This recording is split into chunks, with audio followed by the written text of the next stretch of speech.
Sí, estic content d'haver tingut la primera titularitat aquest cap de setmana passat. Sí que és veritat que fins ara doncs, no havia tingut igual la participació que m'hagués agradat, però tots els jugadors volem jugar els màxims de minuts possibles i aquest cap de setmana se'm va donar l'oportunitat i a veure si a partir d'ara se'n poden donar més. Sí, òbviament va ser una derrota i no és el resultat que buscàvem, però jo crec que el partit de l'altre dia podem treure coses positives. Crec que l'actitud va ser bona i jo crec que si juguem més partits com el que vam jugar aquest cap de setmana doncs, podrem guanyar molts partits. Jo crec que el dia a dia és molt bo i jo crec que la feina s'està fent bé. Ara amb el nou entrenador noves idees i estem treballant tots junts per intentar tirar cap endavant. Jo crec que també depèn del tipus de partit i la idea que vulguis posar sobre el terreny de joc en aquell partit, no?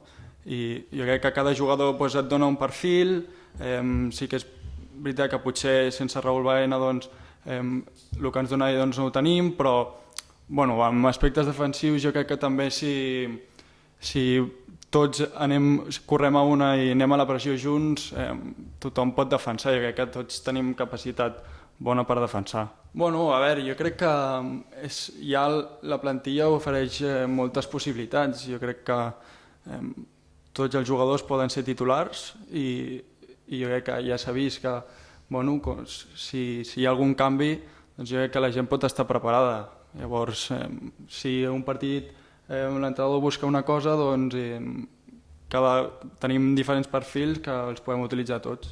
Sí, el Celta és un equip que ha tingut molt bon inici de temporada i pel que hem pogut veure és un equip que juga bé, però jo crec que ja s'ha vist que en aquesta lliga tot és molt igualat i cada partit és una batalla i jo crec que si anem allà i fem un bon partit, li fiquem intensitat, ens podem emportar perfectament els 3 punts. Sí que és veritat que el futbol són detalls, no? I sí que és veritat que sembla que per petites coses ens han pogut marcar i això ens ha perjudicat i òbviament treballem per millorar aquestes coses i aquest cap de setmana el Celta és un equip ofensiu i ho haurem de tenir en compte, però jo crec que l'equip està preparat. A mi m'hagués agradat més, la veritat, jugar a Balaïdos.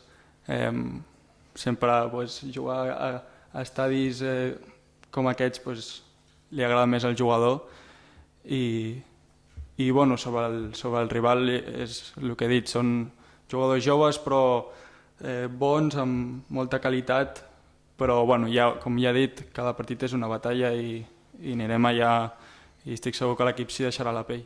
Jo l'equip el veig bé, el veig molt unit, el veig amb moltes ganes, crec que durant la setmana treballem molt bé i jo a l'equip el veig convençut de que li podem donar la volta a la situació i que si trobem aquest punt d'inflexió, de guanyar 1 o 2 partits, podem començar a tirar cap amunt. Jo crec que és normal que en la situació en la que estem, que necessitem victòries, s'exigeixin els resultats immediatament, però com ja t'he dit, nosaltres estem tranquils. Jo crec que la feina l'estem fent bé i no queda altre que seguir insistint amb la idea i els resultats estic segur que arribaran. Crec que això són noms que ens posem els uns als altres i el bon rotllo que hi ha dins del vestuari. I crec que això em sembla que m'ho va posar Toni Herrero per primera vegada i ara sembla que s'ha quedat una mica. Primer de tot, alegria, molta alegria i les ganes de fer-ho bé i de sortir a tope al camp i aportar el màxim a l'equip. Això també és una altra cosa que em diuen, no sé si pel pentinat i també una mica per la manera de jugar, però jo no sé si m'assemblo tant, però és una cosa que em diuen. Sí.